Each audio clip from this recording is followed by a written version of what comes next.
وقال ربكم ادعوني أستجب لكم. Assalamualaikum warahmatullahi wabarakatuh.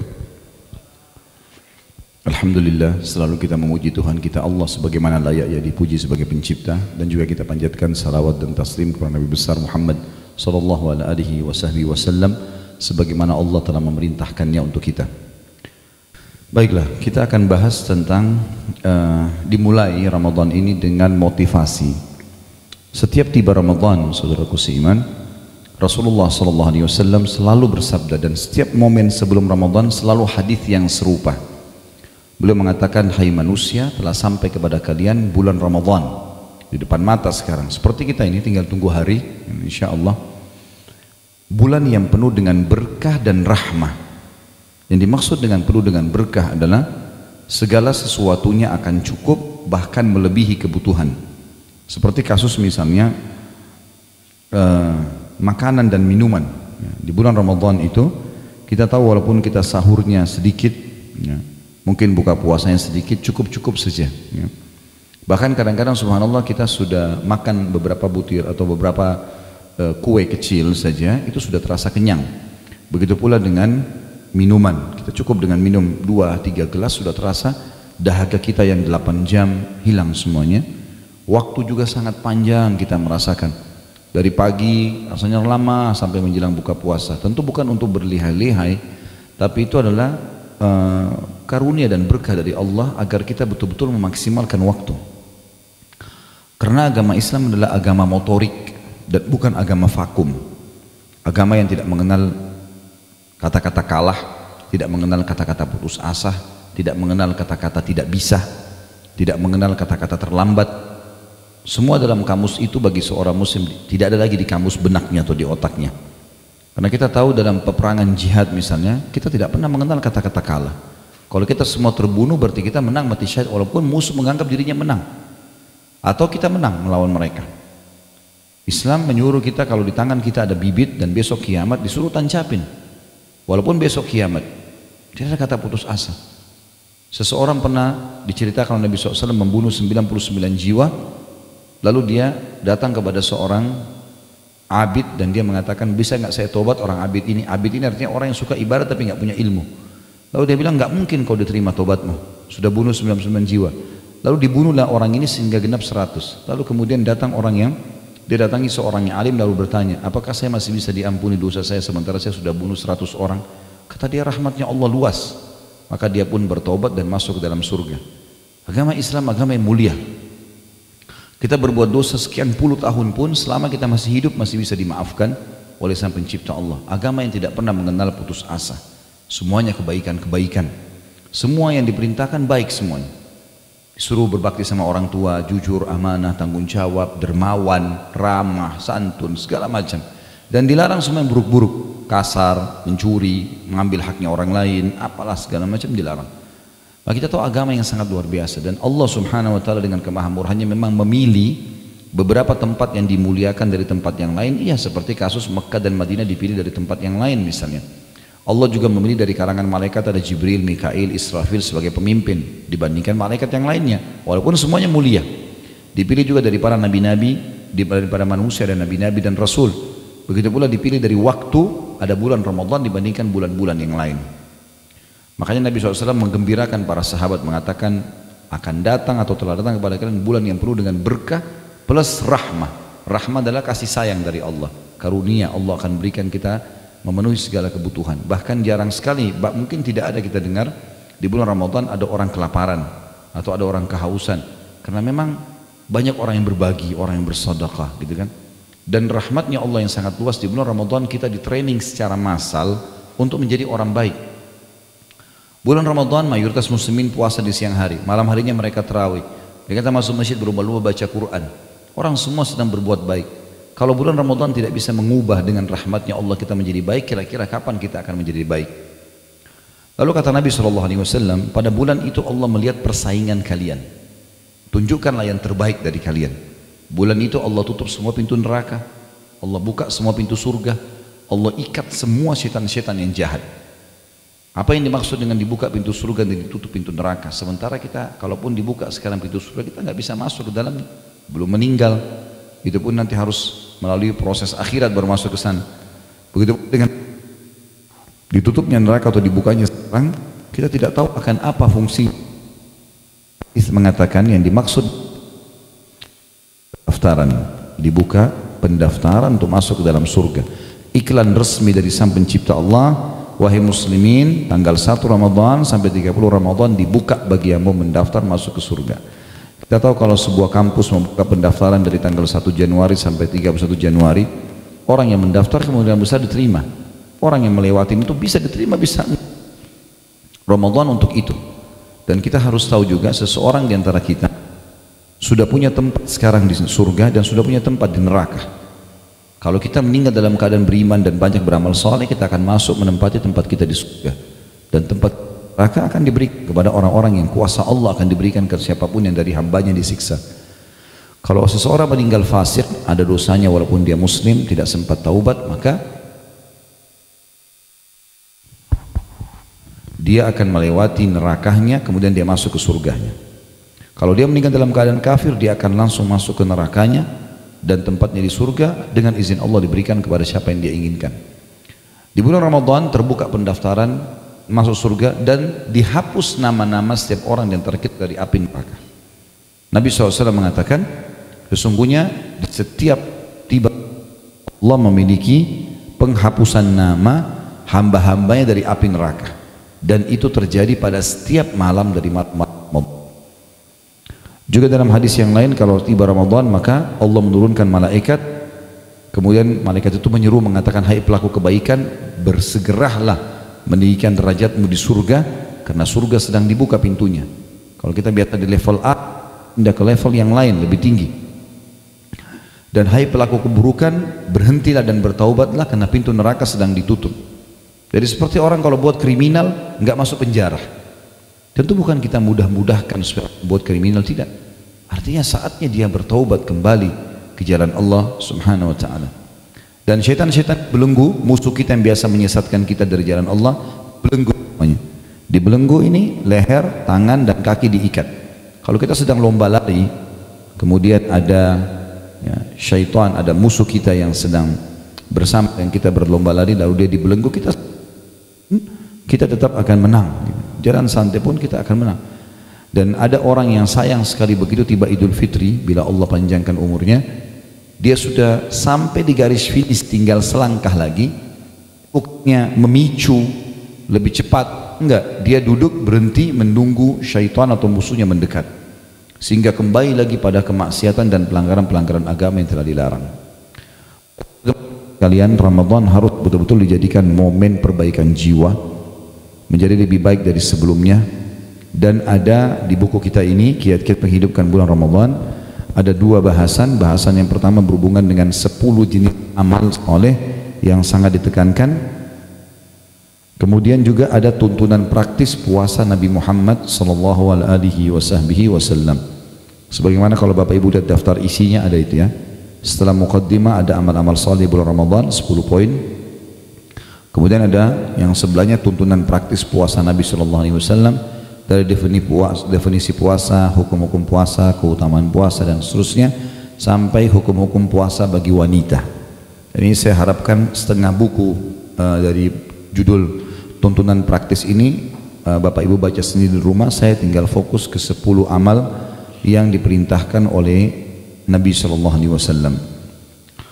Yang pertama, teman-teman sekalian,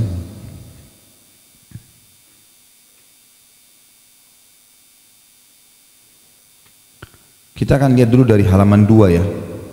Bagaimana menyambut kedatangan bulan Ramadan. Allah Subhanahu wa taala berfirman dalam surah Al-Baqarah ayat 185, A'udzu billahi minasyaitonir rajim, syahrul ramadhan alladzi unzila fihi al-Qur'anu hudan lin-nasi wa bayyinatin minal huda wal furqan.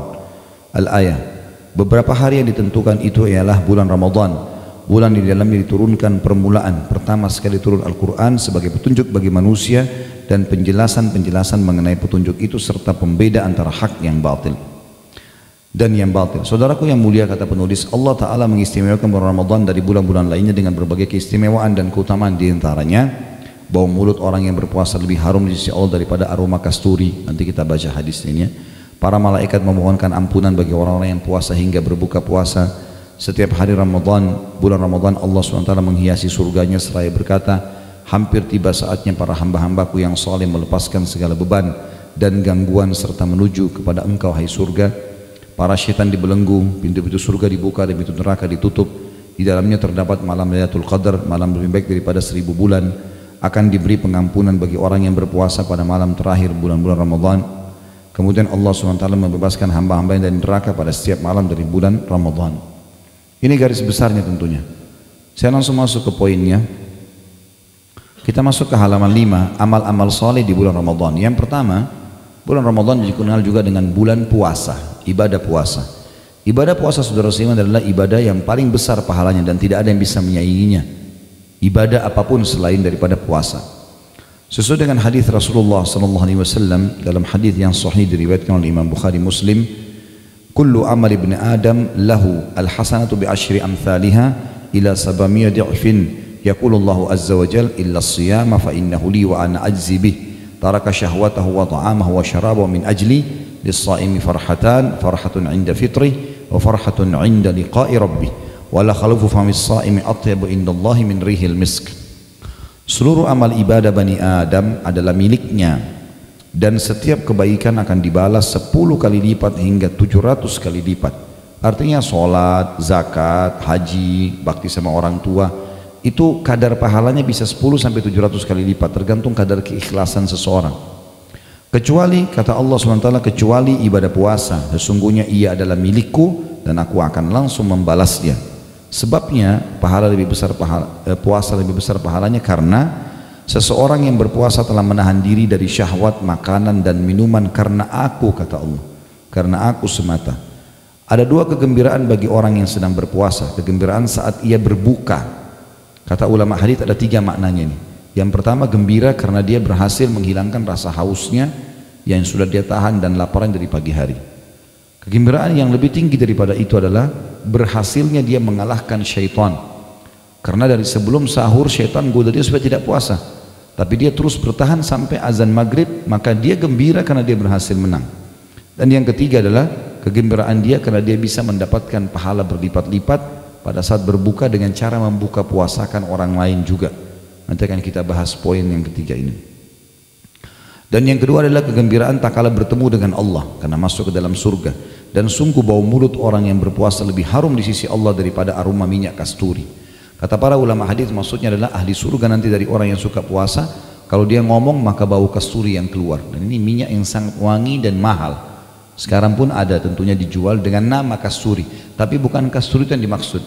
Karena kasturi di surga nanti beda. Semua yang disebutkan dalam Al-Quran yang mirip namanya dengan nama-nama dunia, seperti misalnya disebutkan buah delima, buah kurma, ya, anggur dalam Al-Quran, pisang, itu cuma sama namanya dengan dunia, tapi beda bentuk dan rasanya. Sebagaimana contoh misalnya hadis Nabi SAW yang berbunyi, buah kurmanya surga satunya besarnya seperti nampan, tempayan, tempat makanan yang besar, ya. Itu besar sekali dan lebih lembut daripada bui, lebih manis daripada madu. Jadi hanya sama namanya tapi beda bentuk dan rasanya. Begitu pula dengan masalah ini, ya, sebagaimana kita tahu juga lukanya orang yang mati syahid lebih wangi dari bau kasturi, gitu kan. Semua itu menandakan memang lebih wangi, cuman istilah nama sama tapi di akhirat jauh lebih baik. Hadis selanjutnya adalah hadis Bukhari Muslim dan ini penting sekali, 2 syarat mutlak. Digaris bawahi kalau yang punya pena. Sabda Nabi SAW, man shama ramadhana imanan, ini imanan garis bawahi, wahtisaba, ini juga digaris bawahi. Ghufira lahu ma taqaddama min dzambi. Barang siapa yang berpuasa karena keimanan, jadi bukan puasa karena semua teman-teman kita puasa, karena lingkungan kita puasa, karena pasangan kita puasa, karena enggak enak sama orang, enggak. Orang seluruh dunia tidak puasa pun kita tetap puasa sendiri. Keimanan antara kita dengan Sang Pencipta Allah. Yang kedua, dan semata mengharap pahalanya, ihtisab, mengejar pahala-pahala itu. Niscaya diampuni dosanya yang telah lalu, dibersihkan semua. Kata penulis, tentu saja pahala yang besar ini tidak diberikan kepada orang yang menahan diri dari makan dan minum saja, namun diperuntukkan bagi orang yang benar-benar mengaplikasikan nilai-nilai puasa.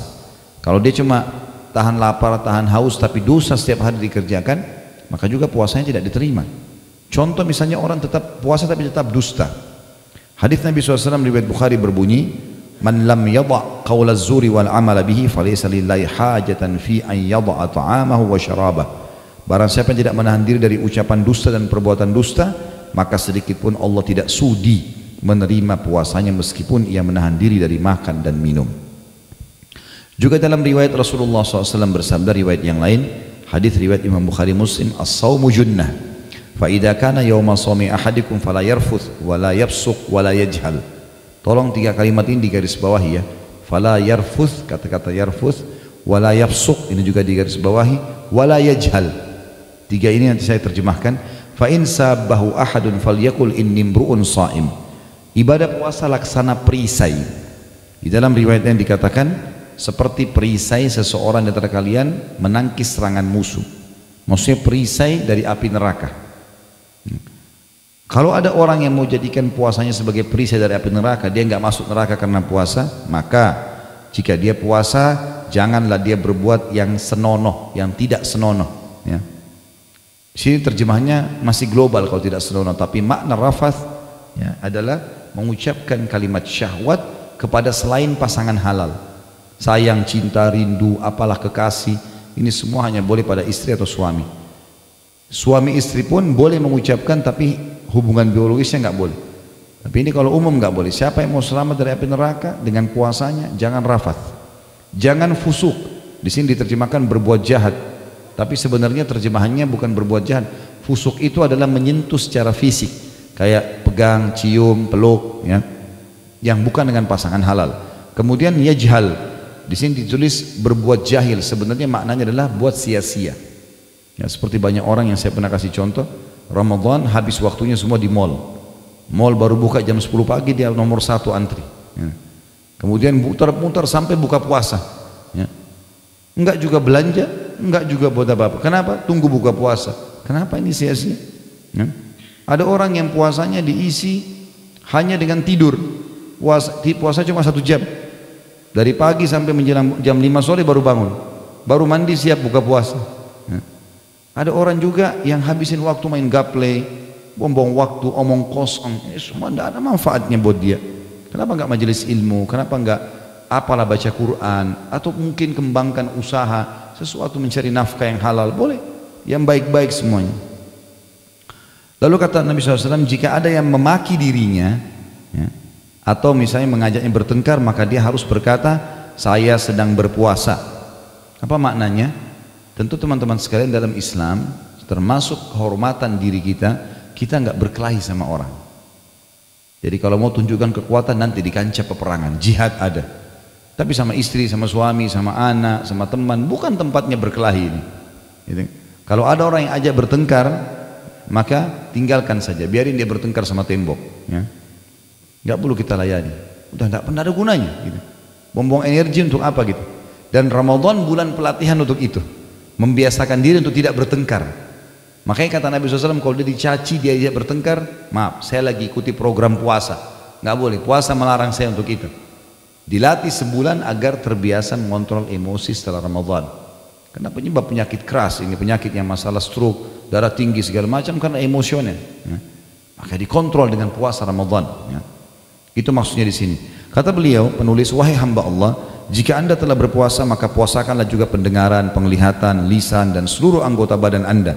Jangan samakan antara hari berpuasa anda dengan hari-hari lainnya. Ada juga orang dari pagi sampai malam nonton terus film, gonta-ganti dari film ini ke film itu. Kenapa ini? Gitu. Dari dosa ke dosa, kan sia-sia. Melihat auratnya orang, mendengarkan cerita bohong, dengerin musik, apalah segala macam.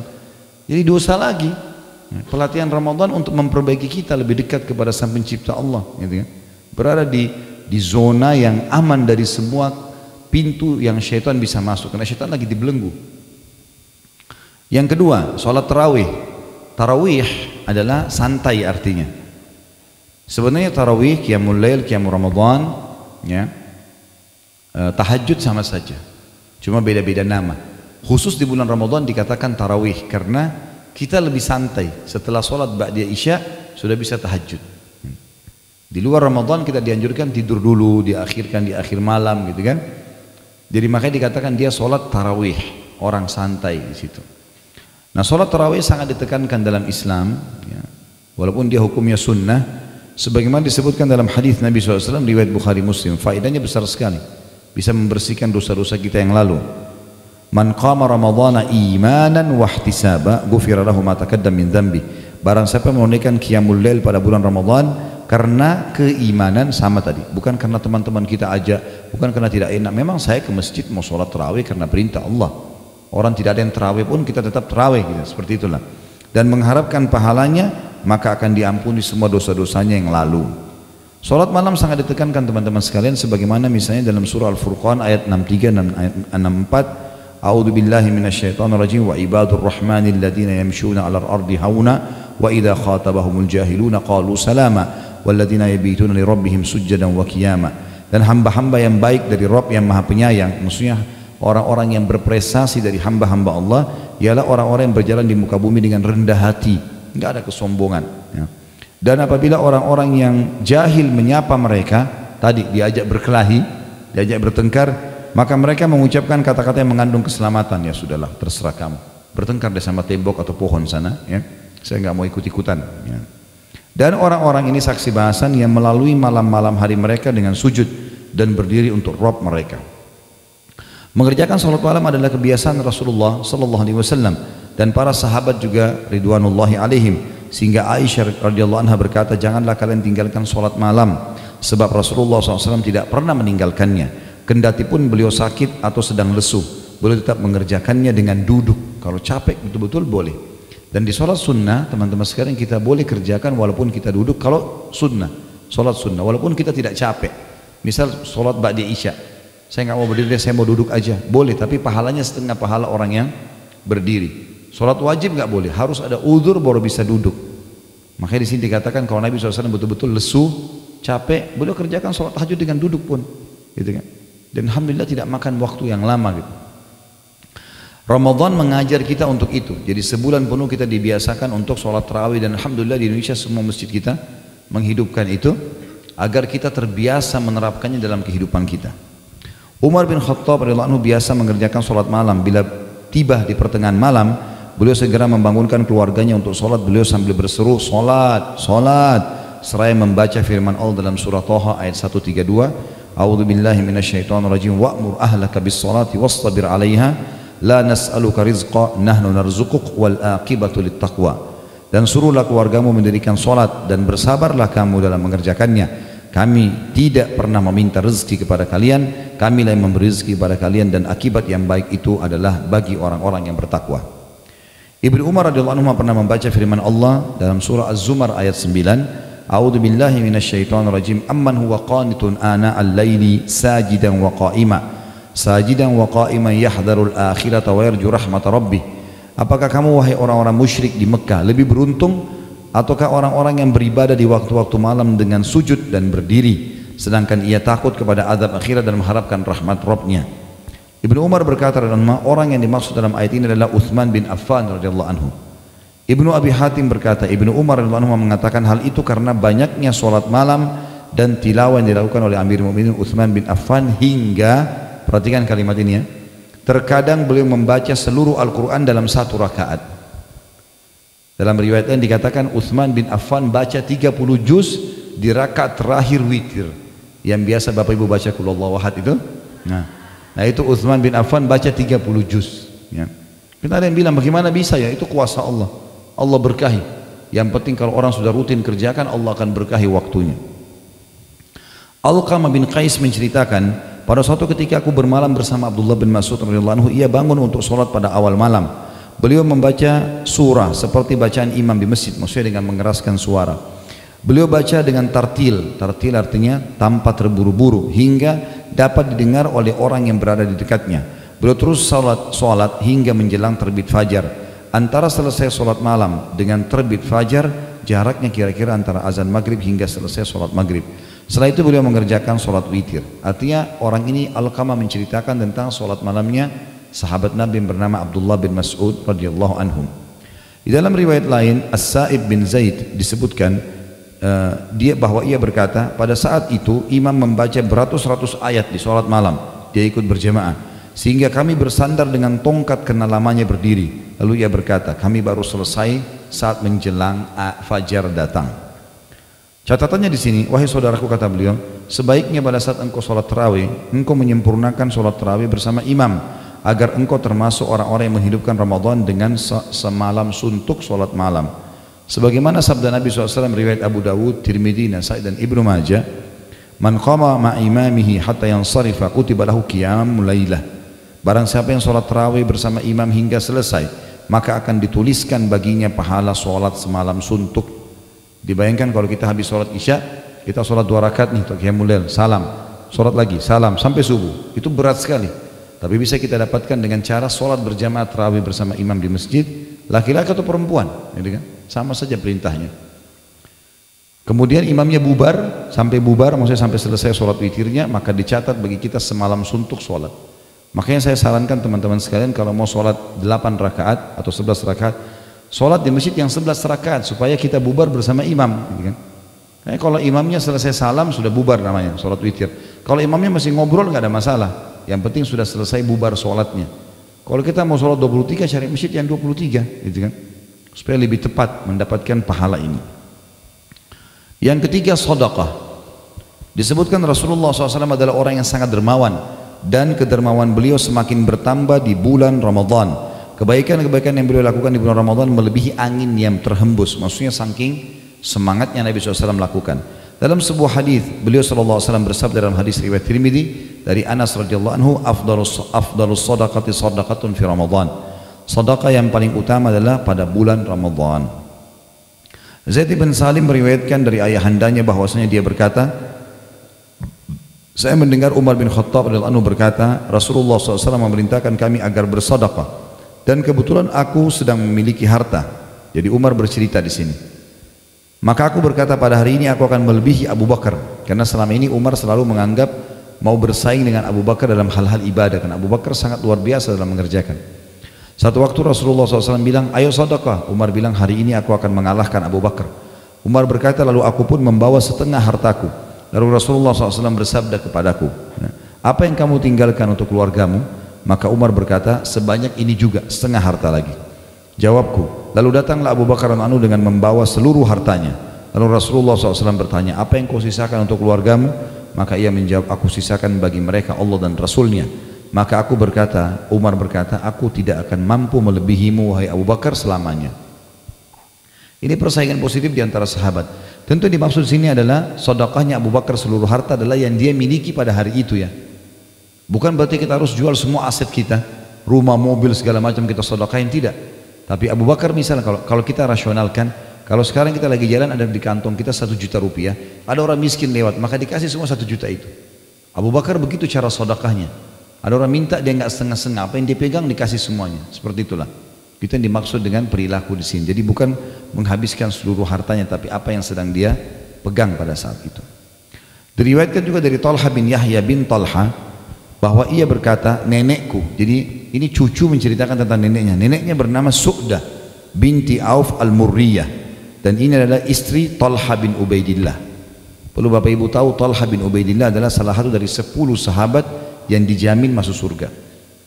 Ini Su'dah istrinya, istri bercerita tentang suaminya. Dia berkata, pada suatu hari Talha datang menemuiku dengan wajah yang kusut.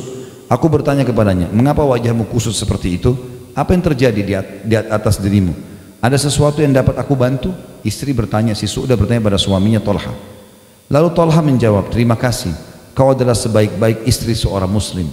Dan ini pujian yang santun dari seorang suami kepada istrinya. Artinya kau sangat luar biasa selama menjadi istri, pantas menjadi istri seorang muslim karena patuh dan baik. Lalu kata istrinya, jika demikian apa yang terjadi atas dirimu? Apa yang saya bisa bantu? Lalu ia akhirnya berkata, harta yang kumiliki sudah terlalu banyak dan hal itu sangat menyusahkan diriku.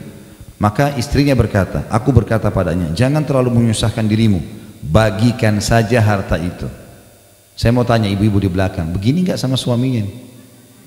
Kalau dia bilang saya ada keuntungan sekian, saya mau sedekahin, tunggu dulu, buat saya dulu, beli emas, beli ini, beli segala macam. Ini enggak, silakan sedekahin, habisin, jangan jadi beban, berikan orang miskin. Maka dia pun membagi-bagi harta itu hingga tidak tersisa sedirham pun. Talha bin Yahya, si cucu yang mendapat cerita dari neneknya ini, berkata, aku tanyakan kepada penjaga gudangnya Talha, berapa harta Talha pada saat itu? Maka dia katakan 400.000 dirham. Ini ratusan juta rupiah. Kata beliau, wahai saudaraku, banyak sekali keistimewaan dan kekhususan bersedekah pada bulan Ramadan.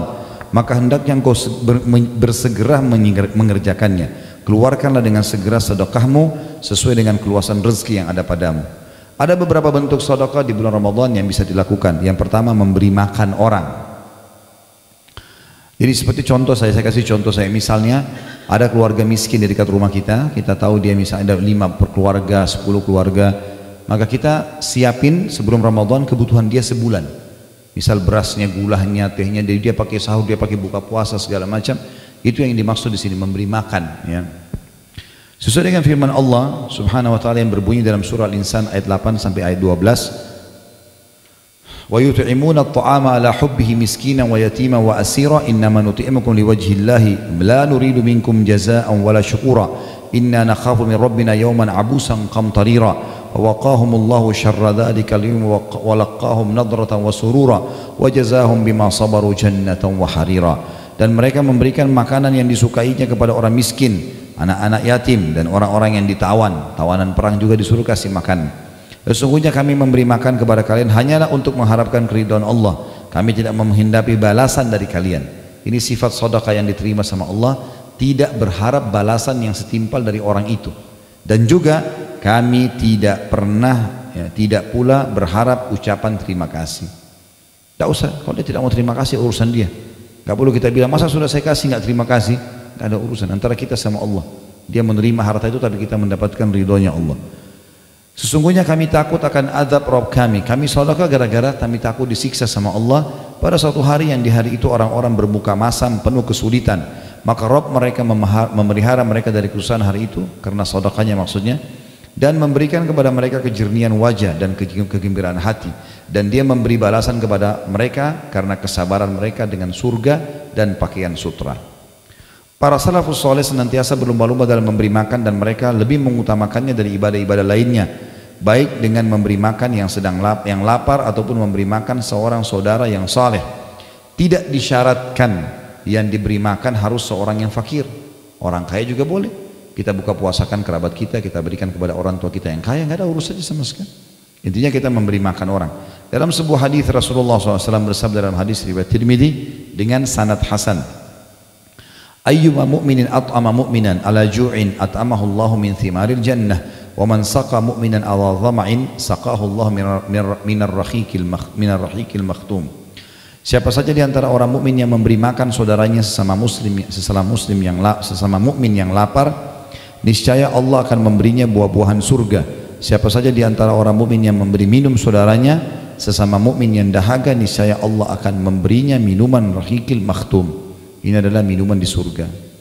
Sebagian salah berkata, mengundang makan 10 orang dari sahabat-sahabatku dengan makanan yang mereka gemari lebih aku sukai daripada membebaskan 10 orang budak dari keturunan Nabi Ismail. Sebagian besar kaum salaf mengutamakan menyediakan buka bagi orang yang berpuasa padahal mereka sendiri juga sedang berpuasa. Di antaranya adalah Abdullah bin Umar radhiyallahu anhu, Daud At-Tai, Malik bin Dinar, Ahmad bin Hanbal dan lainnya. Bahkan Abdullah bin Umar selalu membuka atau berbuka bersama anak-anak yatim dan fakir miskin. Kadang-kala beliau tidak berbuka karena mengetahui keluarganya menolak kedatangan mereka. Artinya kadang-kadang ada Ibnu Umar datang ke rumah mereka, tapi mereka karena miskin mereka tidak ingin Ibnu Umar masuk, maka Ibnu Umar terlambat buka puasa gara-gara itu, saking inginnya berbuka puasa atau memberikan buka puasa kepada orang-orang yang susah. Banyak di antara kaum salaf yang menyediakan makanan bagi teman-temannya padahal ia telah tengah berpuasa, bahkan ia melayani teman-temannya dengan baik. Di antaranya adalah Hasan Basri dan Ibnu Mubarak rahimahumullah. Abdullah bin Mubarak ini pernah di hari Senin dia lagi puasa, rupanya ada teman-temannya pada datang gitu kan. Dia tahu dia puasa, lalu dia suruh istrinya siapin makan. Terus sudah siap makan, tamu nggak ada yang mau mulai makan karena mereka tunggu tuan rumahnya. Lalu dia datang, dia duduk dan dia mengatakan bismillah, dia ambil ya sedikit dengan telapak tangannya, lalu kemudian dengan genggamannya lalu dimasukkan ke mulutnya. Setelah itu dia mengatakan ayo makan sambil berdiri. Dia mutar-mutarin tamunya. Tamunya pikir dia tidak puasa, maka mereka makan semua. Dia pergi ke belakang rumah lalu dibuang dari mulutnya. Tetap dilanjutkan puasanya. Jadi saking luar biasa mereka melayani tamunya dan memberi makan. Abu Siwar al-Adawi berkata, dahulu ada serombongan orang dari Bani Adi, ya, Bani Adi salah satu suku Arab yang biasa sholat di masjid ini. Tidak seorang pun di antara mereka yang berbuka puasa sendiri. Ia selalu mencari orang yang bersedia berbuka dengannya. Jika tidak, maka ia keluarkan makanannya untuk dimakan bersama orang-orang di masjid. Ibadah berupa memberi makan akan melahirkan aspek-aspek ibadah lainnya seperti terciptanya saling mengasihi dan juga saling menyayangi. Di mana hal ini adalah sebab seseorang masuk ke dalam surga. Dalam sebuah hadis yang sahih, Rasulullah SAW bersabda, "Lan tadkhulul jannata hatta tu'minu wa lan tu'minu hatta tahabbu." Kalian tidak akan masuk surga hingga kalian beriman, dan kalian tidak akan beriman hingga kalian saling mengasihi di antara kalian.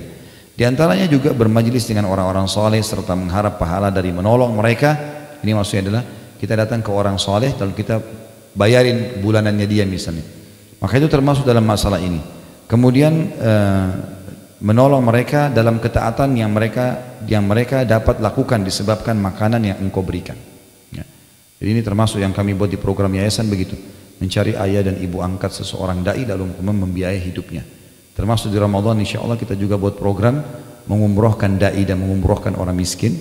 Itu kalau bapak ibu ada yang berminat insya Allah bisa bergabung dengan program kami tentunya. Kemudian yang kedua, menyediakan makanan berbuka puasa bagi orang-orang yang puasa. Ini lebih spesifik lagi, lebih dalam lagi. Dan ini kalau kita buka puasakan orang, kita akan dapat pahala seperti dia, tidak dikurangi sedikit pun. Walaupun hanya seteguk air, walaupun hanya sebutir kurma. Sabda Rasulullah SAW dalam hal ini berhubungan dengan masalah membuka puasakan orang. Hadis riwayat Ahmad dan Nasai serta dinyatakan sahih oleh Syekh Albani. Kata Rasulullah SAW, "Man fattara sa'iman kana lahu mithla ajrihi ghaira annahu la yunqasu min ajri as-sa'imi syai'." Barang siapa yang menyediakan makanan berbuka puasa bagi orang yang berpuasa, niscaya ia mendapatkan pahala seperti orang yang berpuasa tanpa mengurangi pahala orang yang berpuasa itu sedikit pun.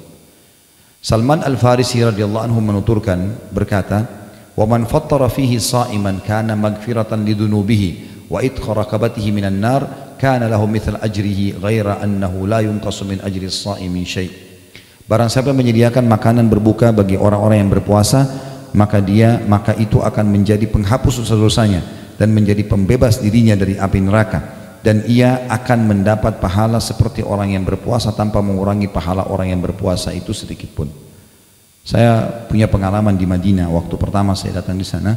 Mungkin teman-teman yang sudah dengar ini alhamdulillah, kalau yang belum maka bisa dijadikan sebagai pelajaran. Saya kaget waktu itu awal Ramadan tahun 1990 di Madinah. Saya sama teman-teman orang Indonesia mahasiswa semuanya rame-rame pergi ke Masjid Nabawi. Turun dari bus, pas melihat Masjid Nabawi ada banyak orang membelakangi masjid menghadap ke arah kami. Tapi unik karena mereka sangat berdekatan, rapat sekali. Maka pada saat saya mendekat dengan masjid, saya bertanya-tanya, ini orang-orang siapa ini? Kenapa? Kemudian pada saat sudah dekat saya kaget. Memang kita nggak dikasih celah untuk jalan gitu.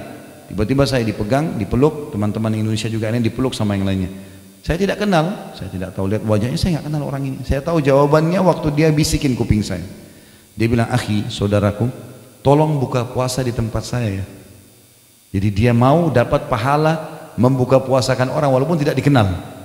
Jadi ternyata di dalam Masjid Nabawi itu, teman-teman umroh Ramadan, fenomena ini cuma bisa dilihat di Masjid Nabawi ya. Di Masjid Haram Mekah ada juga tapi tidak banyak. Orang-orang tidak terlalu semangat seperti di Madinah. Kalau Madinah betul-betul kita diperebutkan. Maka di dalam masjid itu ada sufro plastik ditaruh di kiri kanannya jek zam-zam, terus kurma ditaburin di situ. Ada kurma, ada pisang, ada yogurt, ada roti segala macam. Di dalam si ayah atau si kakak menyiapkan buka puasa, si anak atau si adik di luar cari mangsa ini. Nah, kalau kita bilang iya, tangan kita dipegang dibawa ke tempatnya dia. Dan yang kadang-kadang uniknya dia bilang, jangan pindah ke situ ya. Kan di depan ada saingannya kan. Kalau di depan biasa juga orang bersaing untuk cari orang buka puasa. Di sufrahnya dia taruh lebih banyak. Ada kasih apel, ada kasih macam-macam. Lebih enak orang pindah kadang-kadang ke sebelah. Dan dia bilang, besok sudah tahu tempat saya buka puasa ya, besok buka puasa sini lagi. Dan kita di luar, dia tidak akan lepas kita kecuali dia sudah punya mangsa lain. Itu luar biasa gitu. Coba bandingkan dengan kita di Indonesia. Sudah dapat giliran dari RT ya, masih bertanya udah tiba gilirannya, sudah tiba giliran saya. Sebulan sekali kadang-kadang gitu kan. Mestinya semua masjid dekat rumah diblok itu ya. buka puasain, misal contoh air mineral ya, ini mungkin agak besar, ada yang gelas kan 30.000 isinya 48 gelas, 30.000. Kalau dekat musola atau masjid dekat rumah kita, anggaplah ada 50 orang yang buka puasa, kita butuh satu dus 48 misalnya, maka kita genapin 50 gelas misalnya 35.000, saya yakin tidak akan lebih dari 40.000 lah gitu kan. Itu kita kasih beli 30 dus ya, 30.000 kali 30 dus, kita sudah dapat pahala buka puasa diri kita sendiri hari itu plus 50 orang lain, berarti 51 pahala buka puasa kali 1 bulan. Berapa banyak pahalanya gitu kan. Begitu pula kalau kita pegang masjid yang sampai ribuan orang buka puasa, tergantung mau pahala berapa banyak, silahkan ya, tinggal beli saja selesai. Apalagi sedekah diganti oleh Allah kembali. Kalau mau lebih besar pahalanya kurma, nah emang kurma yang sunnah gitu kan. Air juga putih termasuk itu. Kami di yayasan buatin program 1 dus kurma isi 10 kilo, kita buatin program sebar 1000 dus kurma di 1000 masjid misalnya. Nama istilah saja begitu, tapi kami sebarin. Itu kita buatin program. Bapak Ibu bisa ambil idenya, bisa dikembangin. Mau ikut sama kami juga bisa. Ini kami bagiin. Pengalaman selama ini 1 dus kurma yang isi 10 kilo yang curahan itu lebih tepat kalau dibagikan ke masjid. Kalau kita ambil 3 butir per hari di masjid yang 50 orang, berarti 1 dus ini bisa dipakai untuk 1 minggu. Jadi untuk 50 orang per hari, kalau kita mendapat puasa mereka, kita cuma butuh 4 dus kurma yang kotaknya isi 10 kilo itu, dan seterusnya lah. Banyak sekali tempat-tempat kantong-kantong untuk membuka puasakan orang. Kalau di Jakarta ini sudah luar biasa lah pokoknya ya.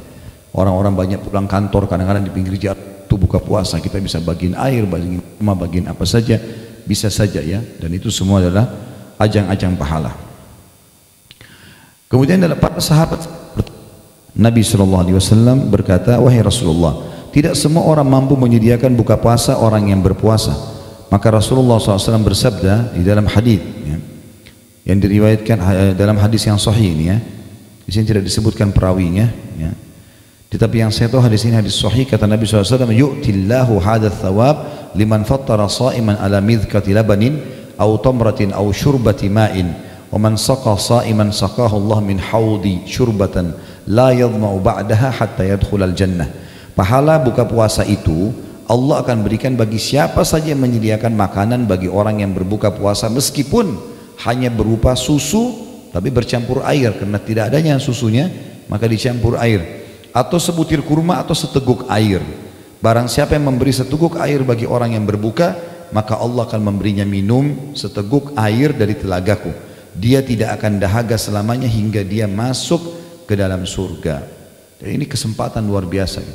Ya, saya dulu waktu masih mahasiswa, kadang-kadang beasiswanya kita terima di akhir bulan. Tapi Ramadan, dari awal Ramadan sudah mulai ada buka puasa. Kalau lagi tidak ada duit untuk bawa buka puasa, maka saya bawa ke masjid, saya masuk ke masjid, duduk di tempat cek zam-zam itu saja. Jadi setiap kali dia mau taruh air untuk buka puasa orang, saya yang tuangin airnya. Bisa kita dapat pahala dengan itu. Sampai saya kadang-kadang ingatkan beberapa saudara kita yang tidak ada duitnya, bagaimana cara dapatkan buka puasa orang? Pergi ke masjid dekat rumah, bantu marbotnya nata, sudah dapat pahalanya. Kalau ada orang betul-betul malas, nggak mau, sudah tidak ada duitnya, tidak mau buka puasain orang, kemudian maunya dilayani, baiklah duduk di masjid, masih bisa dapat pahala kalau mau. Gampang, ambil air kita, tukar sama teman di sebelah. Ini buat kamu ya, ambil pahala saya, ambil air dia, kamu, saya dapat pahala kamu. Kan gampang ya? Dia dapat pahala kita, kita dapat pahala dia, tidak ada modalnya nih. Kalau ini juga tidak mau, luar biasa, tinggal butuh dicambuk saja ya. Karena pahalanya besar sekali membuka puasakan orang, mestinya ya, seperti itulah. Yang keempat, membaca Al-Quran dengan penuh kesungguhan. Ini tentunya teman-teman sekalian, saya akan pilih poin-poin pentingnya karena menjelang asar ya. Banyak membaca Al-Quran. Bulan Ramadan adalah bulan Al-Quran. Kita semua dianjurkan agar memperbanyak membaca Al-Quran pada bulan ini. Di antara keadaan salafus saleh adalah selalu menyibukkan diri dengan hal-hal yang berkaitan dengan Al-Quran, mulai dari membaca, mempelajari dan mentadabburi. Tadabburi artinya mengetahui kandungan hukum-hukumnya. Malaikat Jibril alaihissalam memperdengarkan Al-Quran kepada Rasulullah SAW pada bulan Ramadan. Uthman bin Affan radhiyallahu anhu mengkhatam Al-Quran setiap hari pada bulan Ramadan. Di antara salafus saleh ada yang mengkhatam Al-Quran dalam salat tarawih tiap 3 malam sekali. Sebagian lagi setiap 7 malam sekali, sementara sebagian lainnya mengkhatamnya setiap 10 malam sekali. Mereka selalu membaca Al-Quran baik di dalam solat maupun di luar solat. Bahkan Imam Syafi'i rahimahullah dapat mengkhatam Al-Quran sebanyak 60 kali di luar solat pada bulan Ramadan. Artinya sehari 2 kali khatam. Sementara Al-Aswad mengkhatamnya setiap 2 hari sekali. Adapun Qatadah selalu mengkhatamnya setiap 7 hari sekali di luar Ramadan. Sedangkan di bulan Ramadan beliau mengkhatamnya setiap 3 hari sekali. Dan 10 hari terakhir Ramadan beliau mengkhatamnya setiap malam. Pada bulan Ramadan Imam Az-Zuhri menutup majelis-majelis hadis dan majelis-majelis ilmu yang biasa diisinya. Beliau mengkhususkan diri membaca Al-Quran dari mushaf. Demikian pula Imam Ats-Tsauri, beliau meninggalkan ibadah-ibadah lain dan mengkhususkan diri untuk membaca Al-Quran. Ibnu Rajab rahimahullah berkata, larangan mengkhatam Al-Quran kurang dari 3 hari tertuju bagi yang membiasakan hal itu. Adapun pada waktu-waktu yang utama seperti bulan Ramadan, terkhususkan lagi pada malam-malam yang diperkirakan seperti malam Lailatul Qadar, atau di tempat-tempat yang utama seperti Mekah bagi selain penduduk warga Mekah atau selain warga Mekah, maka dianjurkan agar memperbanyak membaca Al-Quran supaya mendapat keutamaan pada waktu yang dan tempat tersebut. Inilah pendapat Imam Ahmad, Ishaq dan juga ulama lain. Demikian yang dapat kita saksikan dari kebiasaan mereka sebagaimana yang telah kita sebutkan tadinya. Kemudian tentu ini, maaf saya langkahi poin ini, masalah menangis tak kala membaca Al-Quran. Ini juga termasuk anjuran ya.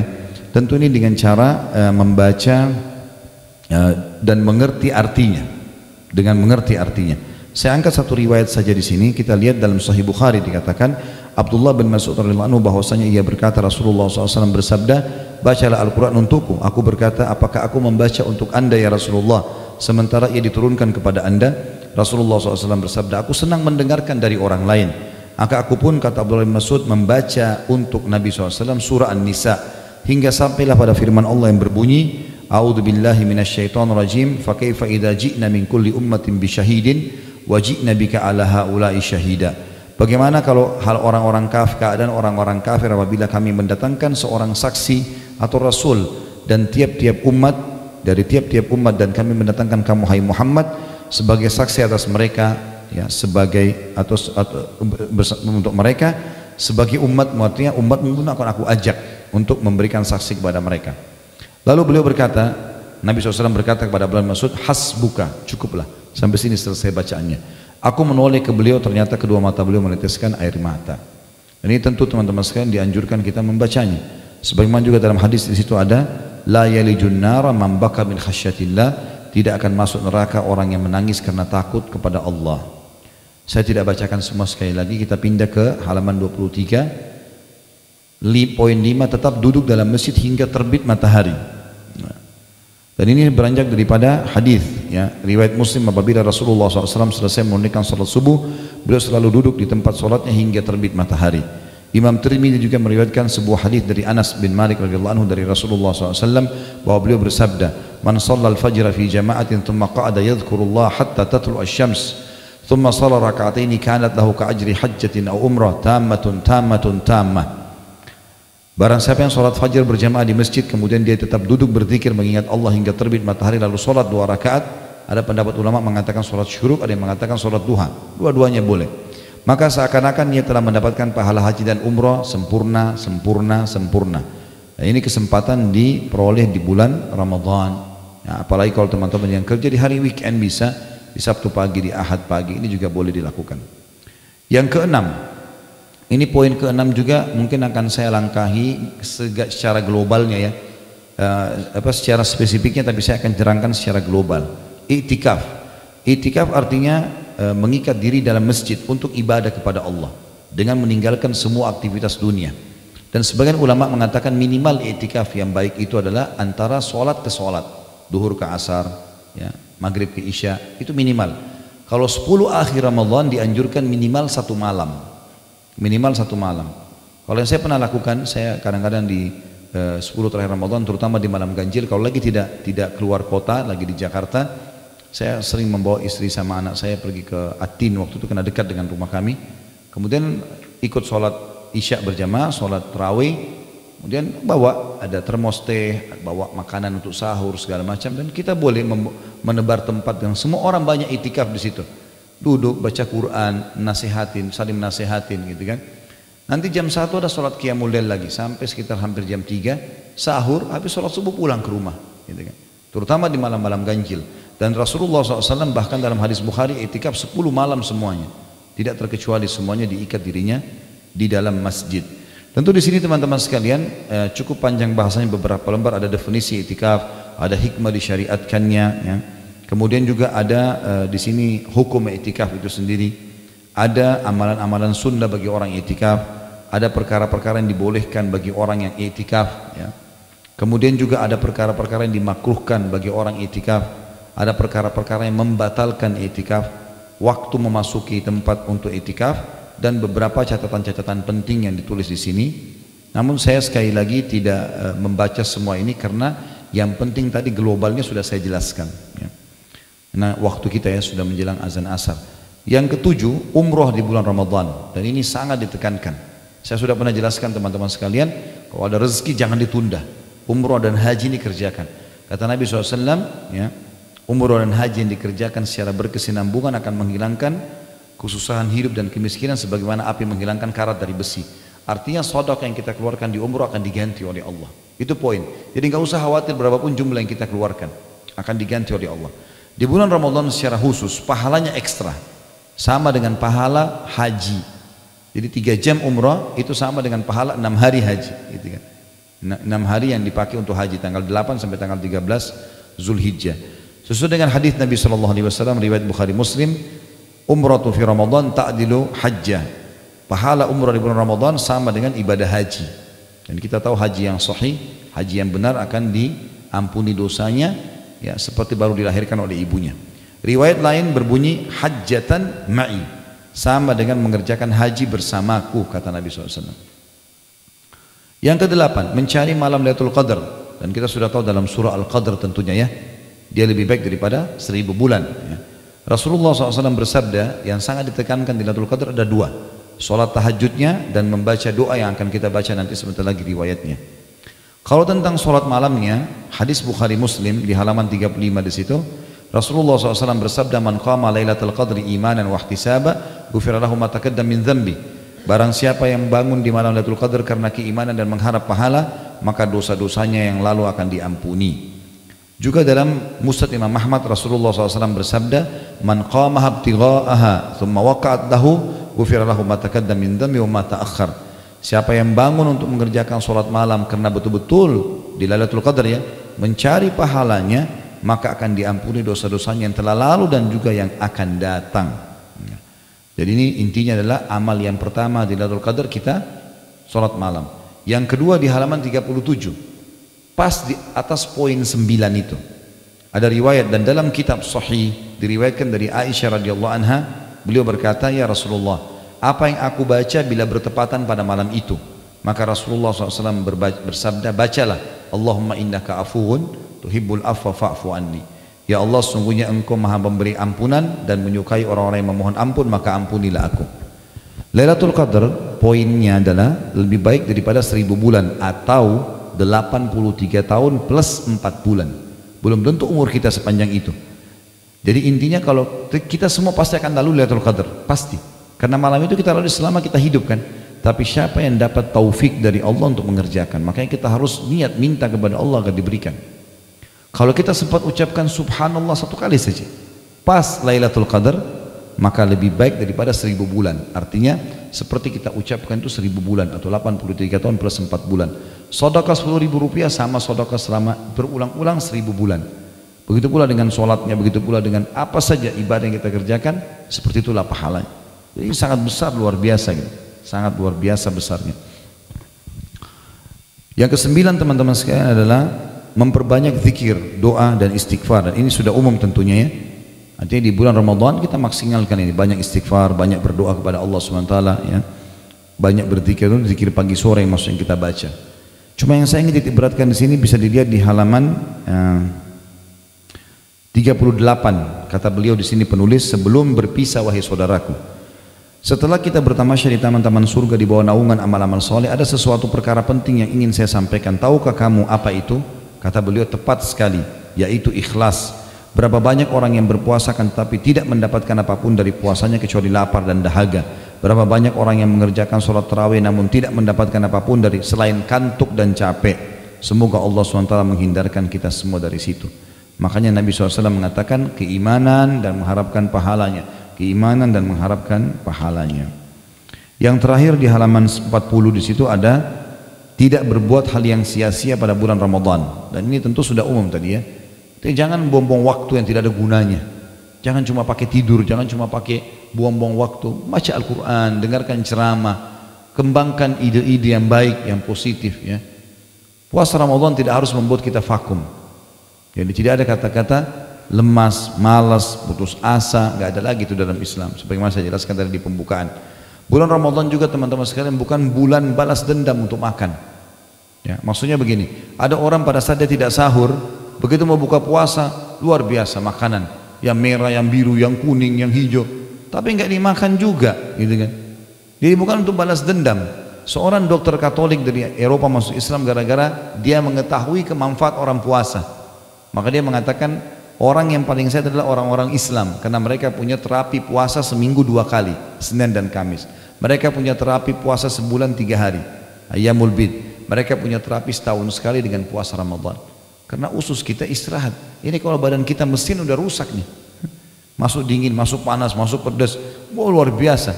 Ya, Allah suruh istirahatin supaya bisa dipakai lagi. Dan usus kita kalau lagi tidak masuk makanan, maka dia akan mengelola sisa-sisa makanan yang melengket di dinding-dindingnya. Akhirnya jadi bersih usus itu. Kan gitu. Itu kebaikan. Apalagi kita tidak boleh makan dan minum hanya dari subuh sampai azan maghrib. Setelah itu makan habis maghrib sampai subuh, makan sampai capek, nggak apa-apa. Artinya boleh makan, tidak boleh juga berlebihan tentunya. Tapi maksudnya bukan berarti kita tidak boleh makan sama sekali. Kalau 24 jam mungkin wajar orang lemas. Tapi ini tidak sama sekali. Dan kuatkan niat kita, Allahu a'lam, agar kita bisa menjalankan puasa Ramadan dengan baik. Ingat para sahabat, para tabi'in, mereka setelah Idul Fitri 6 bulan berturut-turut berdoa kepada Allah agar ibadah di Ramadan diterima sama Allah. 6 bulan yang tersisa berdoa agar semuanya bisa mendapatkan Ramadan yang akan datang karena ingin mengejar pahala itu. Mungkin begitu saja tentunya Bapak Ibu sekalian. Semoga apa yang kita bahas hari ini bermanfaat buat kita insyaallah. Mungkin begitu saja. Subhanakallahumma bihamdika asyhadu an la ilaha illa anta astaghfiruka wa atubu ilaik. Wassalamualaikum warahmatullahi wabarakatuh.